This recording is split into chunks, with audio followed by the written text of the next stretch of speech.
की चर्चा कर रही है। इसमें लोग, जैसे मैंने कहा था कि श्रोता दो प्रकार के होते हैं, श्रद्धालु और तर्कवाद। श्रद्धालु श्रोताओं का ये कहना है कि बताइए कौन से शास्त्र में लिखी।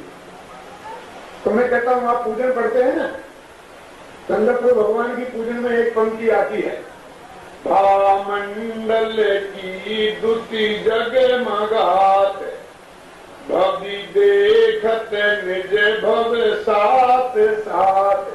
हे भगवान, तुम्हारे भामंडल की, प्रभामंडल की ऐसी दुति थी कि भक्त जीव अपने साथ साथ भक्त देख लेते थे। अब जानते हैं सात भक्त कौन से होते? जो भगवान के दर्शन करने जाते समुद्र में, उन्हें तीन भक्त पीछे की और तीन भक्त आगे की और एक वर्तमान भक्त दिखाई। अब मैं आपसे एक बात पूछना चाहता हूं कि वो तीन भक्त आगे के दिखाई देते हैं, तो ऐसा दिखाई देता होगा कि तुम पाप करोगे तो नरक जाओगे, पुण्य करोगे तो स्वर्ग जाओगे, तो नक्की दिखाई देता होगा कहां जाओगे बोलो। यदि ये बात सत्य है, पूजन की पंक्ति आपको ख्याल में आती है, मानना देते हैं, तो तीन भक्त तो अभी तो नक्की नहीं हुआ है जिसकी आयु कर्म का बंध नहीं हुआ है, लेकिन फिर भी तीन भक्त दिखाई देते हैं ना। अच्छा मान लो आयु कर्म का बंध हो गया तो भी एक भक्त की आयु बनती है, एक साथ तीन की नहीं बनती है। दूसरे भक्त की आयु अगले भव में बनेगी, तीसरे भक्त की आयु उसके अगले भव में बनेगी। तो अभी कर्म के हिसाब से तो एक भव ही नक्की हुआ है, लेकिन उन्होंने तो तीन भव बता दिए आगे के। अब मैं आपसे पूछता हूं कि जैसे हम भाव करेंगे वहां जाएंगे कि जहां हमें जाना है वैसे भाव हम करेंगे। गति के अनुसार मति है कि मति के अनुसार गति है? अभी तो हम बोलते रहे कि मति के अनुसार गति है, क्यों? जैसी बुद्धि होगी वैसा ही हमारा काम होगा। लेकिन मैं आपसे कहना चाहता हूं कि गति के अनुसार मति आएगा कैसे? देखो रामायण में भी लिखा है, त्रिभुजा को दारुणे दुख देई पर ताकी मति पहले हर ले। कि भगवान जिसको भयंकर दुख देना चाहता है उसकी बुद्धि का अपहरण पहले ही कर लेता है, क्योंकि बुद्धि ठीक रहेगी तो कारण दुख उसके जीवन में आ ही नहीं सकता है। तो जिसका होनहार खोटी होती है उसकी बुद्धि ऐसी ही होती है। तादृशी जायते बुद्धि यादृशी भवतव्यता, जैसा भवतव्य होता है वैसी हमारी बुद्धि हो जाती है। देखो जब भरत चक्रवर्ती ने पूछा कि यहाँ कोई ये जीव बैठा, सुना जरा यहाँ कोई जीव ऐसा बैठा है जो होश में तीर्थंकर होगा? हाँ ये तेरा पोता जो मारीच है ना, तेरा बेटा भरत चक्रवर्ती से कहा ये 24वां तीर्थंकर होगा। तो मालूम मारीच पे क्या रिएक्शन हुआ? कल तो मैंने ये बात की थी, वो ये कही थी कि वो 24वां तीर्थंकर होगा, ये नक्की था। अभी दूसरी बात कह रहा हूं, क्या रिएक्शन हुआ होगा?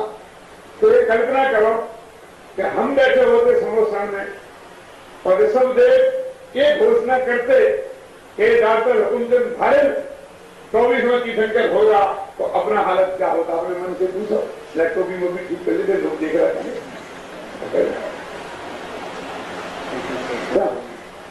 अरे किसी की थोड़ी ही प्रशंसा हम जैसा साधारण आदमी कर दे तो उसके भी अंदर से गलगलिया छूटने लगती है।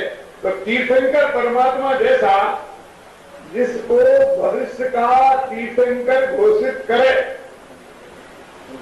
भरी सभा में लाखों लोग श्रद्धालु बैठे हों, उसको अंदर में कैसा भाव आना चाहिए? खुश खुश हो जाना चाहिए था, लेकिन नाराज हुआ, खुश नहीं। क्यों? बहुत बुद्धिमान था, हम जैसा मूर्ख नहीं था। वो समझ गया। क्या समझ गया? कि दादाजी ये कह रहे हैं कि अभी तक ये एक कोड़ा कोड़ी सागर तक संसार में रहेगा, क्योंकि 24वां तीर्थंकर तो एक कोड़ा कोड़ी सागर के बाद होता है। 25 पर्याय की आयु तो 2000 सागर ही है। बोलो एक कोड़ा कोड़ी सागर जाता है 2000 सागर। एक घोड़ा कोई 1000 सेकंड लगा होता है ना, तो इसका मतलब है एक इंद्री की पर्याय में जाएगा। आप जानते हो उसके बीच में 60,000 फल अकहुआ के हुए, आंकड़ा होता है जिसे तोड़ के दूध निकलता है, थोड़ी वनस्पति होती है, ये 60,000 फल उसने आंकड़े के धारण किए भावी बनने के पहले। तुम ऐसा क्यों किया? उसे गुस्सा क्यों है कि मेरे को इतने संसार में रगड़ने की बात कह रहे? क्यों? ये बात ऐसी ही है कि मैं जाके मेरे प्रधानमंत्री बनने की बहुत इच्छा है, और मैंने किसी ज्योति को जाके बताया कि भाई साहब जरा हाथ देख के बताइए मेरा, मैं प्रधानमंत्री बनूंगा कि नहीं बनूंगा? हाँ जरूर बनेंगे अगले भवन में। क्या ऐसा क्या है? इस भवन में नहीं बनेंगे तो मूर्ख तो फिर कुछ हो जाएगा, एक समझदार तो समझ जाएगा कि ये कह रहे कि नहीं बनोगे। वो समझ गया कि अभी मेरे इतने भरत चक्रवर्ती इसी फल से भोग जाएंगे, बाहुबली इसी फल से भोग जाएंगे, सबसे इसी फल से भोग जाएंगे, और मैं क्यों? अरे दूसरा सेकंड तीर्थंकर कहते तो मैं बर्दाश्त कर लेता, लेकिन 24वां, और उसी वक्त वहां गुस्से में वहां से निकले और कहा तुम कहते 24वां, मैं पहला तीर्थंकर बन के बताऊंगा अपने धर्म का। समझ आया ना? और उसने हमने आगे नई दुकान खोल ली, अपने धर्म का तीर्थंकर बन गया और कहने लगा वो जो हिंदू जालिया है उसके पास क्या जाते हो, तो जादू दिखा के लोगों को अपने बस में करता है। ऐसा क्यों हुआ? क्योंकि उसे एक कोड़ा कोड़ी सागर तक संसार में रहना था और भगवान की वाणी का समर्थन करके एक कोड़ा कोड़ी सागर तक संसार में नहीं रह सकता था। संसार में रहने के लिए भगवान की वाणी का विरोध करना आवश्यक है, निर्वाणी का अपमान करना आवश्यक है, निर्वाणी में आग लगाना आवश्यक है, पानी में डुबाना आवश्यक है। जिनका अनंत संसार बाकी है तो क्या करेंगे? अनंत काल तक संसार में ऐसे थोड़ी रह सकते हैं। अरे भाई जेल में नहीं जाना हो तो मुफ्त में नहीं जा सकते, पाप करके जाना पड़ेगा। होटल में ठहरना हो तो पुण्य खर्च करना पड़ेगा, मुफ्त में कहीं नहीं ठहर सकते हो। ये संसार में रहना पड़ेगा तो पुण्य पाप करते ही रहना पड़ेगा, अन्यथा संसार में नहीं रह सकते हो। पुण्य पाप का अभाव होते ही तो मोक्ष में जाना पड़ेगा। और क्योंकि उनका इतना संसार बाकी था इसलिए उन्होंने विरोध। एक बात मेरे समझ में नहीं आती है कि ऋषभदेव को ये बात मालूम होगी कि नहीं होगी कि मैं ऐसा कहूंगा तो इस पर क्या रिएक्शन आएगा। नहीं कहते काय को उसकी जिंदगी बिगाड़ी, एक विरोधी पैदा क्यों कर लिया? बहुत से लोग हमसे कहते पंडित जी ये बात मत कहो तो बेकार विरोधी पैदा होते हैं। क्यों? ये मत कहो, ये मत कहो, विरोधी पैदा ना हो जाए, जैसे सत्य को बिल्कुल ढूंढ ही देगा, सब अंदर में रहने दें, अपने साथी रहने दें। क्यों? उन्हें नहीं सोची।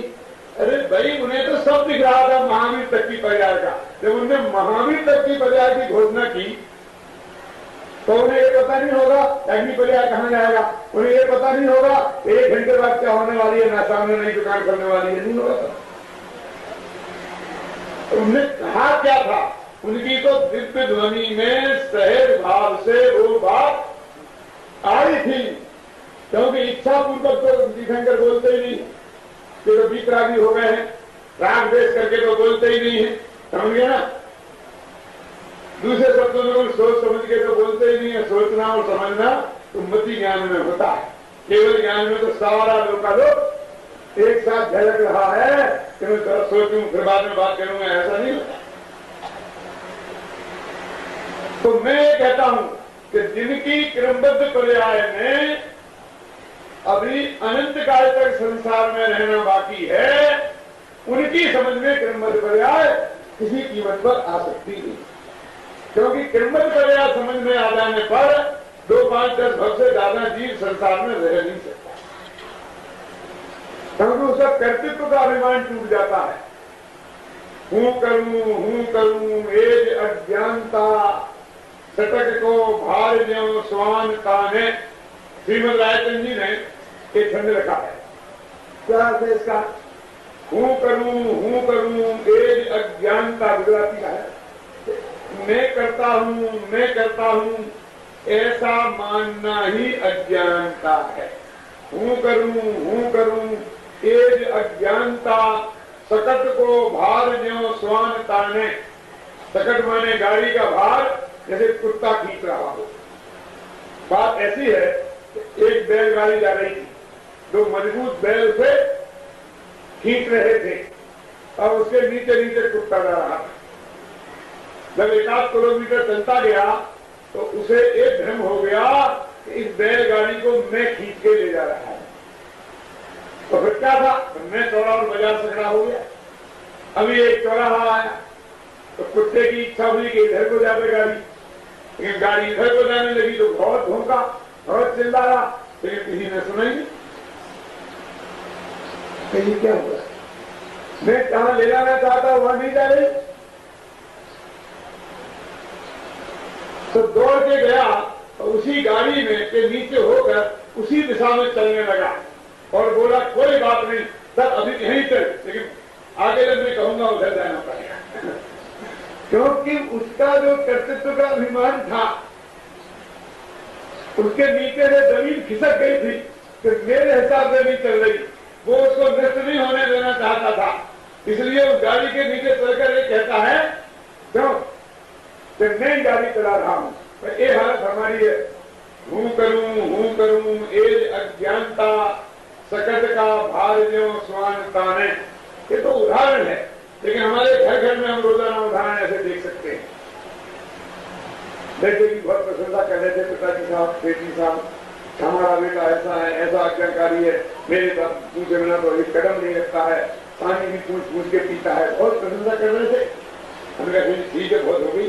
कितने में बच्चा आया कि पापा हम सुनने में जा रहे हैं। कहीं याद नहीं जाना है बेटा, आज पंडित जी आए तो होगा वहां चलना, कहीं मतलब टिकट ले आना। तो मैंने कह दिया है कि आज नहीं जाना है, लेकिन दोस्त मेरे बाहर खड़े हैं, सब नक्की हो गया है।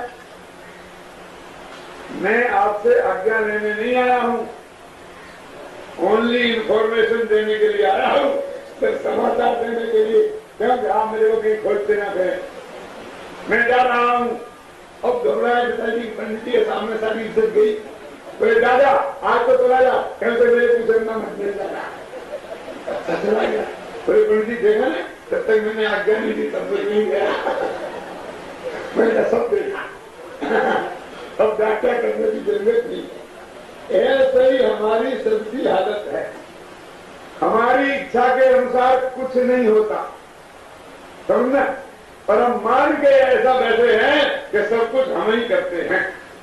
मैं आपसे एक बात पूछता हूं कि मंदिर का शिलान्यास आपने कब किया था? बोलो बात जी, कब किया था? 5 साल हो गए हैं। तो आपने यही सोचा होगा कि 5 साल बाद हम इसकी नींव रखेंगे, फिर सोचेंगे कभी क्यों बनाने की है।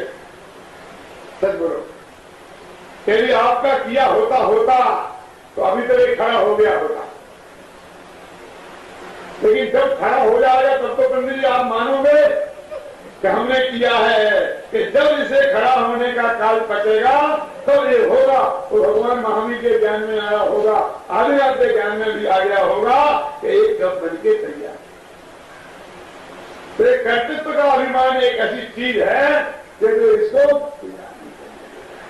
तो मैं आपसे कह रहा था भवि देखत निज हो 7 भव दिखाई देते हैं, 3 भविष्य की। तो अब जो भव तो पहले व्यक्ति हो गए, और हमारी बुद्धि कैसी होगी कि जहां में नरक में जाना है तो नरक जैसी। मारीच को संसार में भटकना था तो भगवान की वाणी का विरोध करने का भाव आया। वही मारीच है कौन, जिसने दादाजी के साथ दीक्षा ली थी। जब बाप शादियां कर रहा था 96,000, तब बेटे ने दीक्षा ली थी। नहीं समझ क्या था। भरत चक्रवर्ती को चक्ररत्न की प्राप्ति कब हुई थी? 3 समाचार एक साथ मिले थे ना, चक्ररत्न की प्राप्ति, पुत्ररत्न की प्राप्ति और केवल ज्ञान की प्राप्ति सचदेव को। तो मालूम उसको उनकी क्या उम्र थी? ऋषभदेव 83 लाख पूर्व की आयु में दीक्षित हुए थे। 1000 वर्ष बाद केवल ज्ञान हुआ था। मैं 83 लाख पूर्व मैंने 83 वर्ष समझ लो। तो भरत चक्रवर्ती की भी उतनी ही आयु थी 84 लाख पूर्व की। तो इसका मतलब वे उस वक्त 63 लाख पूर्व के होंगे, माने 63 वर्ष के होंगे। 63 वर्ष की बुद्धि कहना था, जवान में नहीं जानता। तब केवल ज्ञान हुआ था। भगवान की आप घंटा पूजन करके आगे छुट्टी करके 7,000 वर्ष लड़ने के लिए निकल गए। और शाम में जब तो शादियां होती है ना, वो लड़ाई के काल में ही होती है। जिस राजा को जीतते हैं वो लड़का अपने कन्या दे देता, शादी कर लेते हैं। तो बाप 1000 वर्ष बाद शादियां करने के चक्कर में था। तो 6 खंड की विभूति को जोड़ने के लिए निकला था। और बेटा ने 1000 वर्ष पहले दीक्षा ली थी दादा के साथ। कैसी बेटा की परिणति वाला होगा बोलो। और वो जो 7,000 वर्ष तक लड़ता रहा, वो उसी भक्त से बहुत चला गया। अंतर्मुख में केवल ज्ञान पाया और ये एक कोड़ा पूरी सागर पे बच गया। क्या है तेरे किए क्या होता है?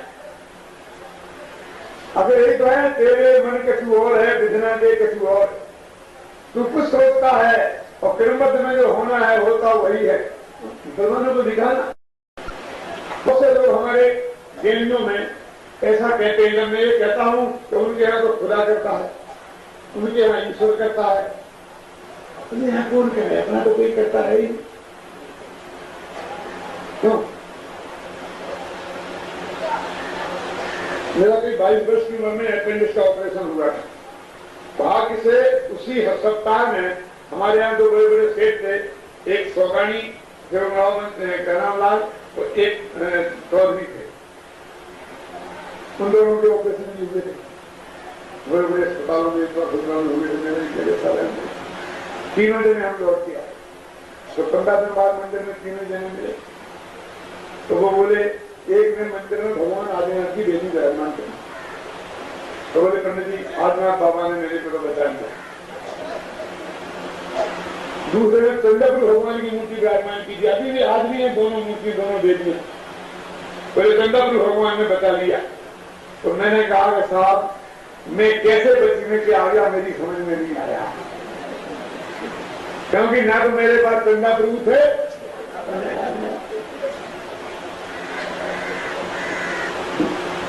इसलिए तो मंदिर में बैठे। कहा था मैंने, अभी भी मंदिर में बैठे सुना रहा हूं। तो मेरे कहने का अर्थ है कि हम भगवान को कर्ता मान के बैठे हैं, जबकि जैन दर्शन में कर्तावाद है ही नहीं। तो अपने आप कौन पत्ता हिलाएगा? यहाँ तो खुदा की मर्जी के बिना पत्ता नहीं हिलता, यहाँ राम की मर्जी के बिना पत्ता नहीं हिलता। तो कुछ लोग कहते हैं जैनियों में कि हमारे यहाँ कर्म के अनुसार होता है। मैं कहता हूं भाई साहब, कर्म के अनुसार कार्य मानना था तो फिर तुम चेतन ईश्वर को ही मान लेते, अच्छा था। अपनी चोटी किसी जड़ कर्म को हाथ में सौंपने की बजाय किसी चेतन ईश्वर के हाथ में देना ज्यादा बुद्धिमानी का काम है कि नहीं? बोलो बुद्धिमान है कि उन्होंने सर्वज्ञ परमात्मा बहुत बुद्धिमान चतुर आदमी के हाथ में तो रखा कि मेरा करेंगे, ईश्वर हिलाएगा पत्ता, खुदा हिलाएगा पत्ता। तू तो जड़ कर्म पर जड़ेश्वर को मानने की जगह तो चेतन ईश्वर को मानता तो रखता। अरे कर्म के अनुसार नहीं होता है, कर्म को हमारे भविष्य के अनुसार बनना पड़ता है।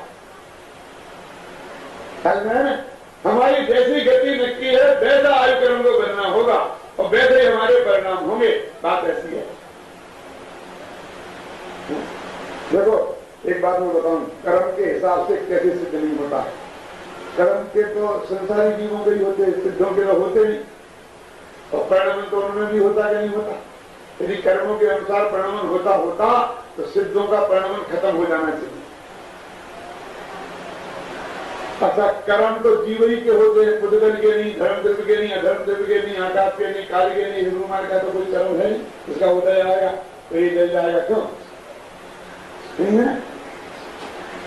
तो इसकी व्यवस्था कैसे होगी? क्रमबद्ध पर्याय के लिए जीव की व्यवस्था की बात थोड़ी करता है। तो 6 द्रव्यों में जो भी जहां परिणमन होता है वो तो सबकी बात करता है ना, क्यों? तो कर्म के हिसाब से क्षेत्र की व्यवस्था कौन करेगा? संसारी जीवों की व्यवस्था तो कर्म कर देगा, बाकी सिद्ध जीवों की और बाकी 5 द्रव्यों का क्या होगा? इसलिए ये जवाब सही नहीं है। तो कौन करता है? कौन करने की जरूरत क्या है? होता स्वयं जगत परिणाम और मैं जग का करता क्या काम। अरे प्रत्येक जीव परिणमनशील है, परिणमन होना उसका स्वभाव है। मैं आपसे बात पूछूं कि अपना एक लड़का पैदा हुआ आज, और वो 20 वर्ष 22 वर्ष का होगा, उसी दाढ़ी मुझ से आएंगी, कौन लाएगा? उसी दाढ़ी मुझसे कौन लाएगा? मैं आपसे पूछता हूँ। कोई भगवान लाएगा? तो लड़की के नहीं आएंगी तो कौन लोग है? भाई नेचर इंडेक्स है, ये तो लड़की है उसकी दाढ़ी मुझ नहीं आएगी, लड़का है उसकी आएगी। और एक किसी से पूछने जाना है, एक दिन का बच्चा हो तो हम नहीं बता सकते हैं कि इसकी दाढ़ी मूछ आएगी और इसकी नहीं आएगी। तो नक्की है कि नहीं? सूरज का चक्कर नक्की है। सारी चीजें हम गहराई से जाकर देखेंगे तो वो एक सुख व्यवस्थित व्यवस्था उसमें दिखाई देगी। मैं बहुत दिन पहले कारंजा परिसर में गया था, तो छात्र संघ के चुनाव हुए थे यूनिवर्सिटी में। तो जो नेता लोग गए थे, शपथ ग्रहण समारोह था, तो उसमें मेरे को बुलाया और मेरा हिसाब से व्याख्यान कराया यूनिवर्सिटी में। कॉलेज था, डिग्री कॉलेज, डिग्री कॉलेज। तो मैंने व्याख्यान किया तो 2-4 लड़के खड़े हो गए और क्या बोले कि साहब, पंडितों में एक खराबी होती है। क्या? इनसे के पूछोगे काम कब से शुरू हुआ तो कह देंगे अनादि, कब खत्म हो जाएगा तो कह देंगे अनंत काल तक। बदलने के बाद 2 ही जवाब है, अनादि है। जीव कितने हैं? क्या ना समझ है ना? तो इनके पास परमानेंट जवाब है। आधा तो पूछे कैसा होगा? मैं कहा भाई साहब सही कहते हो, पंडितों को कुछ आता जाता नहीं है, अपन लोग तो समझदार हैं, आप पढ़े लिखे हो, अपन नक्की करें कब से शुरू हुआ था, कब खत्म होगा, कितने हैं, अपन करके नक्की करें ना। यहाँ करें तो मैं सुनो, चलो इतवार के पहले कौन सा बात? कोई ऐसा इतवार था जिसके पहले शनिवार नहीं? ये बार कब से शुरू हुए मैं आपसे पूछना चाहता हूँ। साधारण बात है, ये 7 बार है ना, तो संडे मंडे ये कब से शुरू हुए? हमारे कैलेंडर में संडे से शुरू कर दिया, अंग्रेजों ने शुरू कर दिया तो हो गया। ये संडे से शुरू होता है क्यों? तो सैटरडे को समाप्त हो जाता है क्या? ऐसा मुझे संडे बताओ जिसके पहले सैटरडे ना हो, ऐसा सैटरडे बताओ जिसके पहले फ्राइडे ना हो। तो क्या करें? तो कब से शुरू हुए? तो साहब ये तो बहुत कह नहीं सकते, उसी को तो बना भी कहते हैं बेटा। चलो कोई बात नहीं है, पुराने हो गए, नहीं होगा पता, अब खत्म कर हो जाएंगे। किसी संडे के बाद मंडे आएगा ही नहीं, बोले तो एंडलेस है। एंडलेस तो पंडित लोग कहते हैं, एंडलेस माइंड अनंत होता है।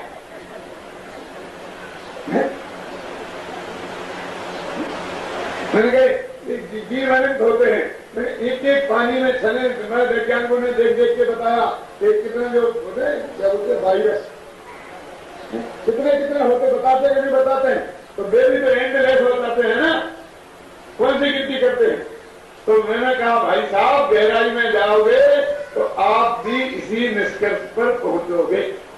ऐसे ही यदि आप गहराई में जाएंगे तो आप भी इस क्रमबद्ध पर्याय के सिद्धांत के निष्कर्ष पर ही पहुंचेंगे।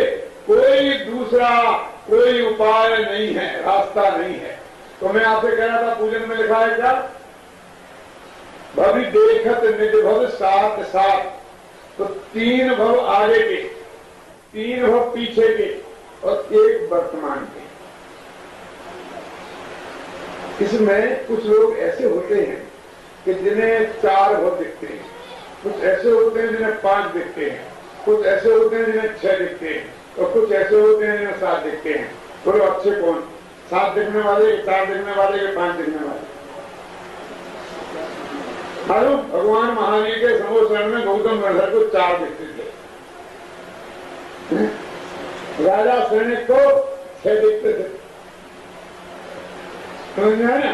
क्योंकि जिसका अगला भव है ही नहीं तो दिखेगा क्या? अगले भव में मोक्ष चले गए, भगवान ने संसार का कल्याण।